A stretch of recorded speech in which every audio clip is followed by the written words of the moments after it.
Bonjour peuple de Dieu, c'est le pasteur Jérémia, aussi connu sous le nom de pasteur Loïc. Aujourd'hui, nous voulons écouter la parole de Dieu pour la semaine. Alors, avant de commencer, nous allons dire une parole de prière en signe de révérence à notre Père Céleste, notre Dieu. Puissions-nous baisser nos têtes et prier. Père éternel, Dieu de gloire, Dieu tout-puissant, toi qui règnes au-dessus de toutes choses, toi qui n'as pas de comparable dans les cieux, sur la terre et partout ailleurs, dans toute l'existence. Toi, notre abri, notre soutien, notre réconfort, notre appui, notre source de joie, de paix et d'amour. Béni soit ton Saint-Nom. Merci pour ces moments. Merci pour cette énième opportunité que tu nous donnes de pouvoir nous recueillir dans ta présence. Venons nous abandonner entièrement en tes mains, recommander ces moments, notre corps, notre âme, notre esprit, nos pensées, notre cœur, en tes mains. Prends le contrôle de toutes choses et que tout ce qui ne te glorifie point soit neutralisé, tout ce qui s'exalte contre la connaissance de la vérité, qu'il soit neutralisé, chassé, renvoyé dans les groupes de l'enfer une fois pour tout au nom de Jésus-Christ. Nous libérons l'air, l'atmosphère, enseignons autour de ce Dieu en nous, de toute influence maléfique, de toute manipulation maléfique au nom de Jésus-Christ. Et nous proclamons que Jésus-Christ est Seigneur à la gloire de Dieu le Père pour l'éternité. Béni sois-tu. Au nom de Jésus-Christ, ouvre encore notre entendement, instruis-nous, équipe-nous, remplis-nous de ta connaissance, de la révélation de ta parole, dans les profondeurs, Seigneur, de ta révélation, au nom de Jésus-Christ. Gloire, honneur et louange à toi, le seul et véritable Dieu. Au nom de Jésus, nous avons ainsi prié. Amen. Alors, nous allons prendre notre lecture dans le livre d'Hébreux, chapitre 6, versets 4 à 6. Hébreux, je lis la parole de Dieu dans le livre de Hébreux, chapitre 6, versets 4 à 6, au nom de Jésus-Christ.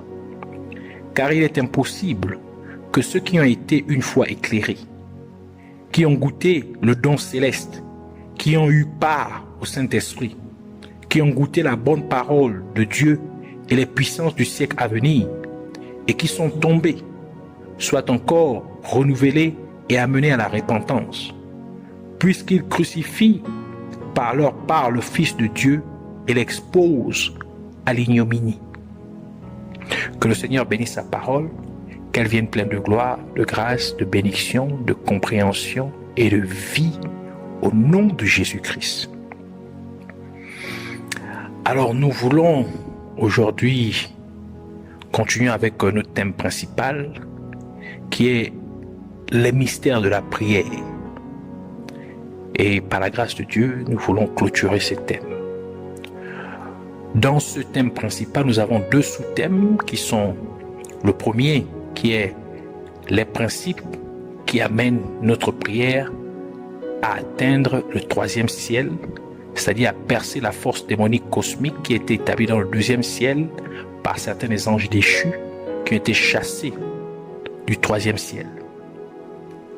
Et le deuxième sous-thème qui est les principes qui amènent notre prière à être exaucée, c'est-à-dire qui nous amène à recevoir la pétition de notre requête. Alors, la semaine dernière, nous avons parlé, et c'est ici aussi que nous parlons de 7 autels de la prière ou du tribunal de la prière. La semaine dernière, nous avons parlé du 6e autel qui est l'autel de l'amour de Dieu. Alors, le Seigneur nous a révélé les différentes dimensions et caractéristiques par lesquelles chacune de ces dimensions, qui régissent chacune des dimensions de l'amour de Dieu. Et aujourd'hui, nous voulons parler du 7e autel, qui est le dernier autel de la prière, c'est l'autel de la croix. l'autel de la croix. Le dernier autel de la prière est l'autel de la croix.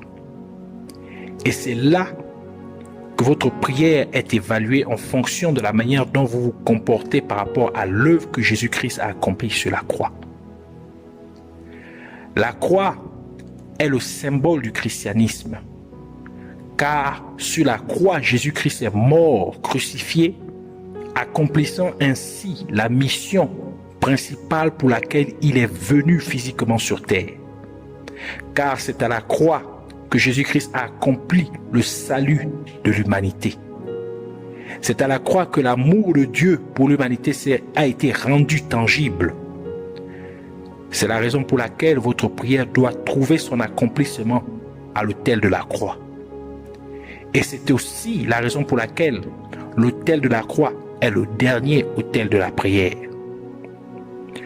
Par conséquent, lorsqu'une personne méprise l'œuvre que Jésus-Christ a accomplie sur la croix, elle méprise en fait tous les avantages qui accompagnent ce que Jésus-Christ a fait sur la croix. Et de plus, quand un croyant a expérimenté de tels avantages et décide encore de vivre une vie pécheresse, c'est comme s'il crucifiait à nouveau Jésus-Christ. Il méprise donc vraiment tout ce que Jésus-Christ a fait pour lui sur la croix. D'où ce que mentionne notre passage principal de l'Écriture. Dans Hébreux, chapitre 6, versets 4 à 6.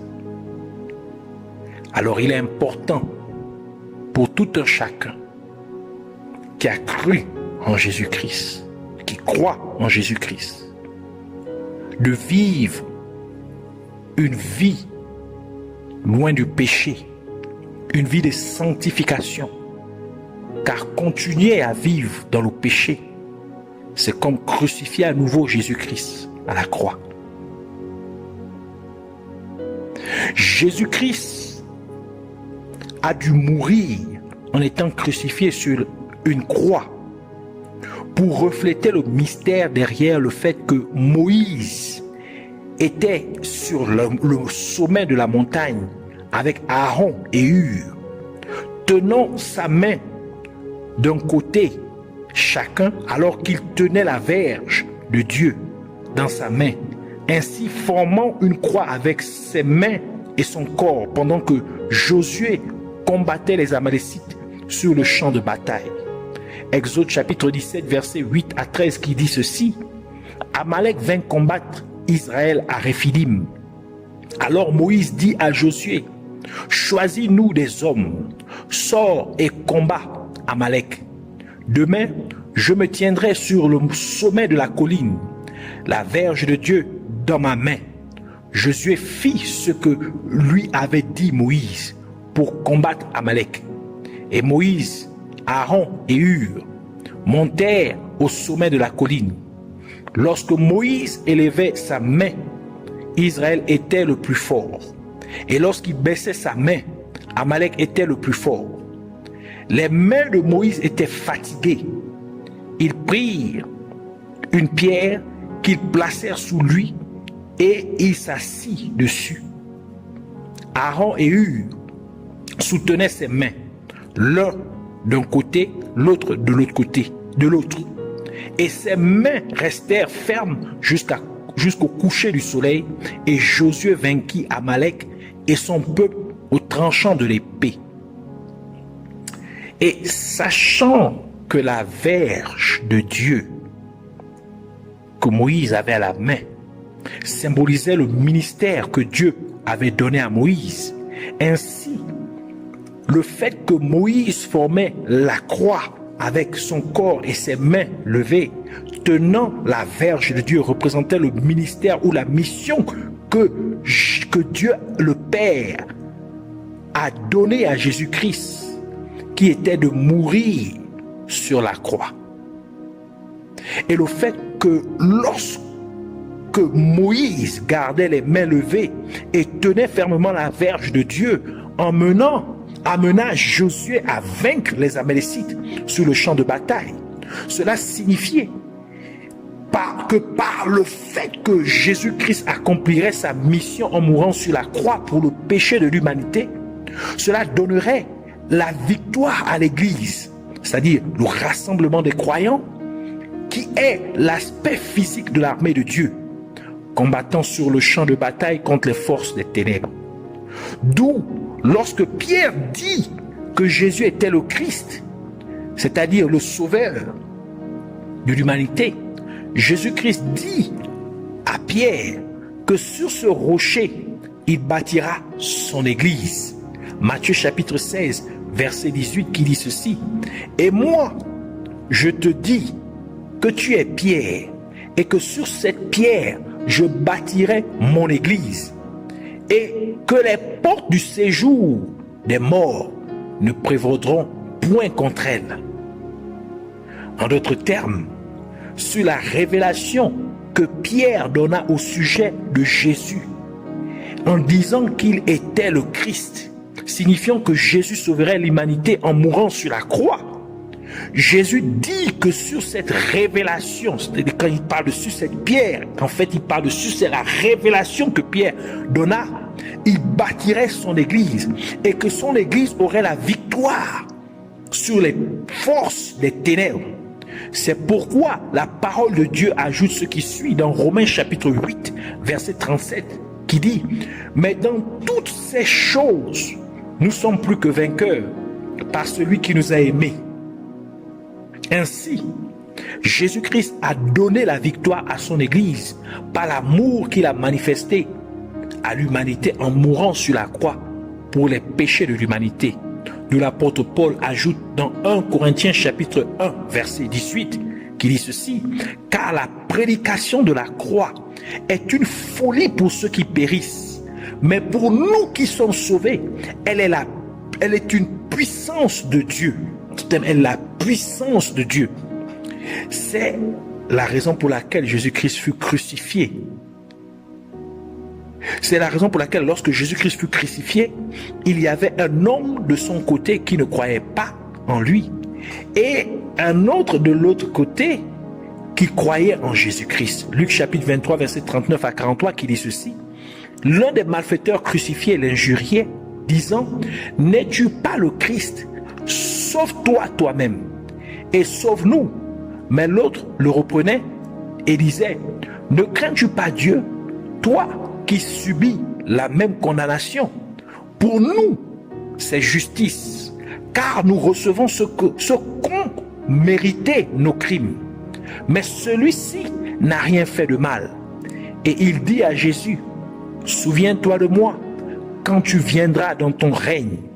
Jésus lui répondit: je te le dis en vérité, aujourd'hui tu seras avec moi dans le paradis.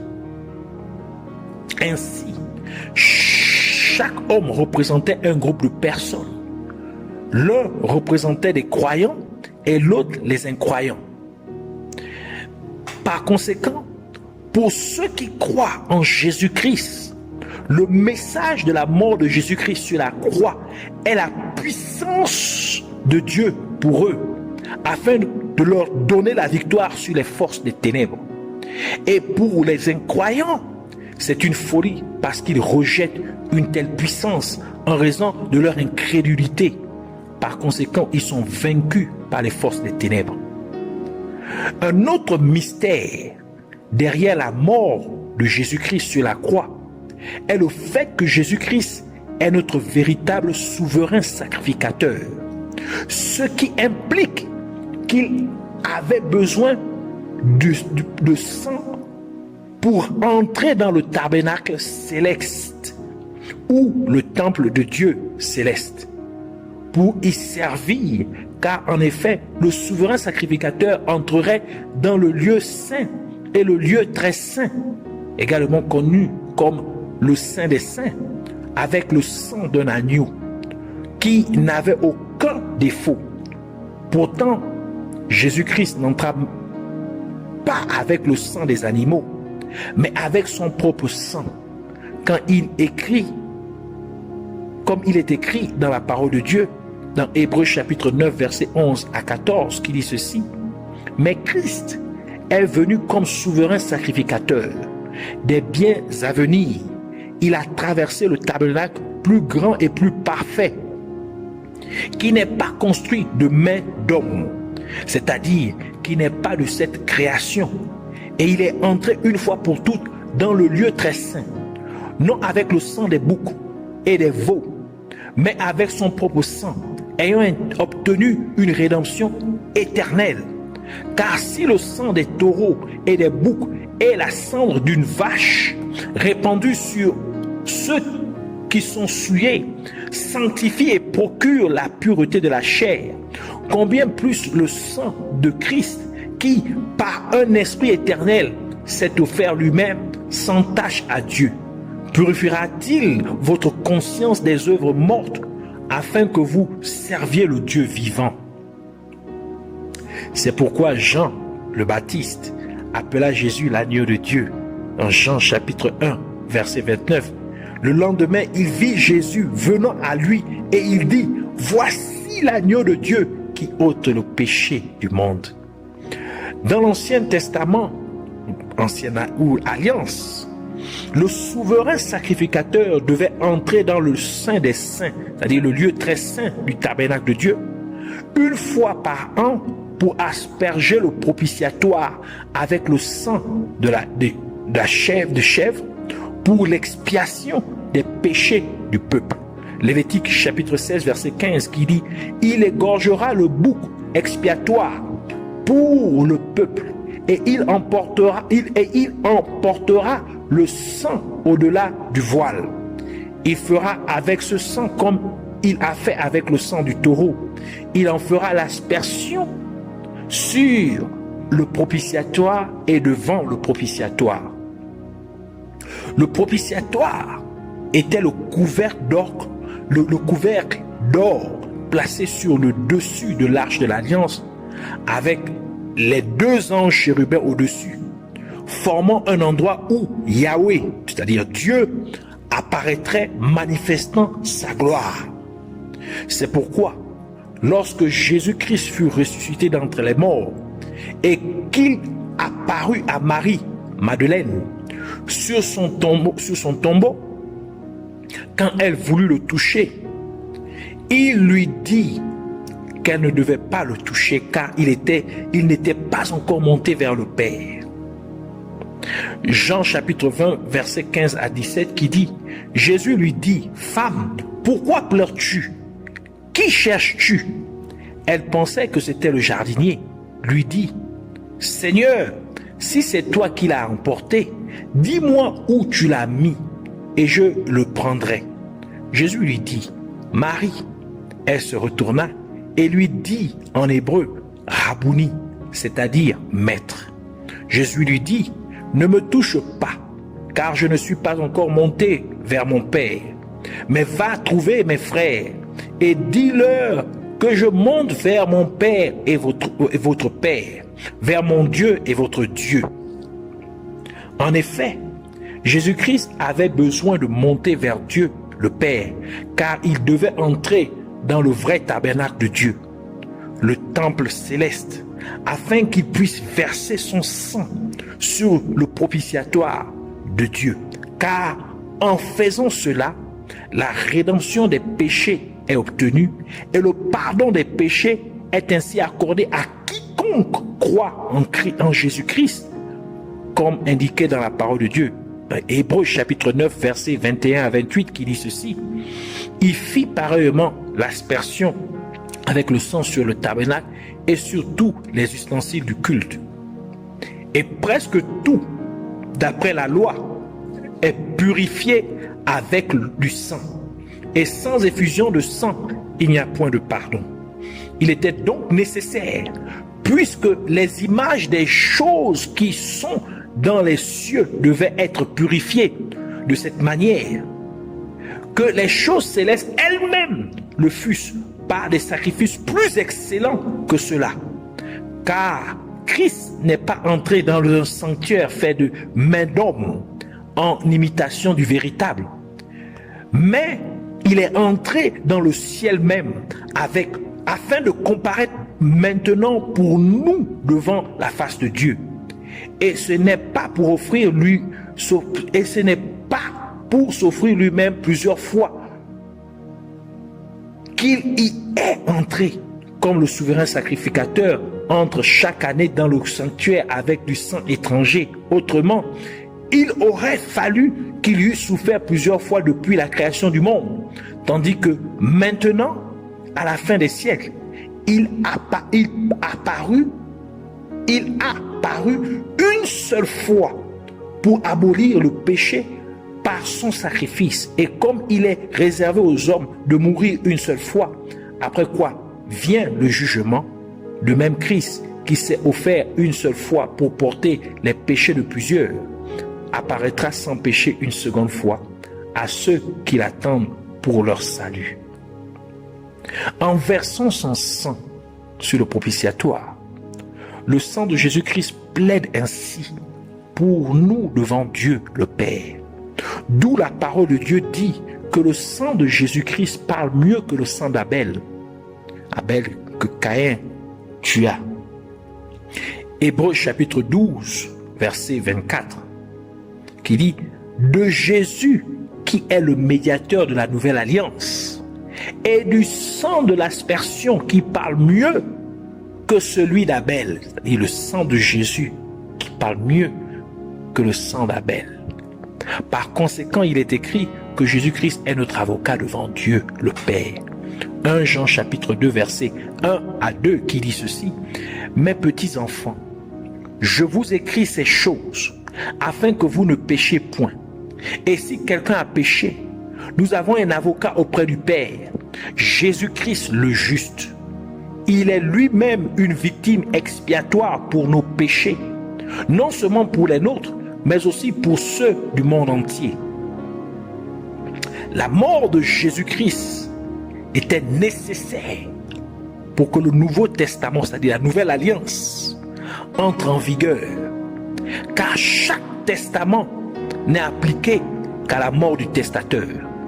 Comme la parole de Dieu en témoigne également dans Hébreux chapitre 9 verset 15 à 20 qui dit « Et c'est pour cela qu'il est le médiateur d'une nouvelle alliance, afin que la mort étant intervenue pour le rachat des transgressions commises sous la première alliance, ceux qui ont été appelés reçoivent l'héritage éternel qui leur a été promis. Car là où il y a un testament, il est nécessaire que la mort du testateur soit constatée. Un testament, en effet, n'est valable qu'en cas de mort, puisqu'il n'a aucune force tant que le testateur vit. Voilà pourquoi c'est avec du sang que même la première alliance fut inaugurée. Moïse, après avoir prononcé devant tout le peuple tous les commandements de la loi, prit le sang des veaux et des boucs avec de l'eau et de la laine écarlate et de l'hysope, et il fit l'aspersion sur le livre lui-même et sur le peuple, en disant: ceci est le sang de l'alliance que Dieu a ordonné pour vous. C'est pour cette raison, Jésus-Christ dit ce qui suit à ses disciples dans Matthieu chapitre 26 verset 28 qui dit: car ceci est mon sang, le sang de l'alliance qui est répandu pour plusieurs pour la rémission des péchés. Et comme le souverain sacrificateur utilisait l'écarlate, les soldats romains ont mis, sans le savoir, une robe écarlate sur Jésus-Christ, car il est notre grand prêtre, notre souverain sacrificateur. Matthieu chapitre 27 verset 27 à 28 qui dit: les soldats du gouverneur conduisirent Jésus dans le prétoire et ils assemblèrent autour de lui de toute la cohorte. Ils lui ôtèrent ses vêtements et le couvrirent d'un manteau écarlate. Et encore, comme le souverain sacrificateur utilisait également de l'eau et du sang pour asperger les 2 livres de la loi contenant les 10 commandements, ainsi de l'eau et du sang sont sortis de Jésus-Christ quand il mourut sur la croix. Jean chapitre 19 verset 33 à 34 qui dit: s'étant approché de Jésus et le voyant déjà mort, Ils ne lui rompirent pas les jambes, mais un des soldats lui perça le côté avec une lance, et aussitôt il sortit du sang et de l'eau. Et ce qui est de plus, c'est que comme le grand prêtre utilisait l'hysope, les soldats romains utilisaient sans le savoir, utilisèrent sans le savoir l'hysope pour donner du vinaigre comme boisson à Jésus-Christ quand il était sur la croix. Jean chapitre 19 verset 29 qui dit: il y avait là un vase plein de vinaigre. Les soldats en remplirent une éponge et l'ayant fixé à une branche d'hysope, ils l'approchèrent de sa bouche. L'écarlate, c'est-à-dire la pourpre, est le symbole des péchés du peuple. Ainsi, lorsque les soldats romains mirent la robe écarlate sur Jésus-Christ, ils étaient en train d'imputer sans le savoir à Jésus-Christ les péchés de l'humanité. Ainsi la parole de Dieu dit dans Ésaïe chapitre 1 verset 18: venez et plaidons, dit l'Éternel. Si vos péchés sont comme le cramoisi, ils deviendront blancs comme la neige. S'ils sont rouges comme la pourpre, en d'autres termes, comme l'écarlate, ils deviendront comme la laine. Et nous pouvons déduire du verset ci-dessous que la laine est le symbole de la pureté, car elle est blanche dans sa couleur d'origine. Et le blanc est la couleur de la pureté. Et comme la laine était également utilisée par le souverain sacrificateur dans l'Ancien Testament, les cheveux de Jésus-Christ sont blancs comme de la laine, comme l'a décrit l'apôtre Jean lorsque Jésus-Christ lui révéla le livre de l'Apocalypse après sa résurrection.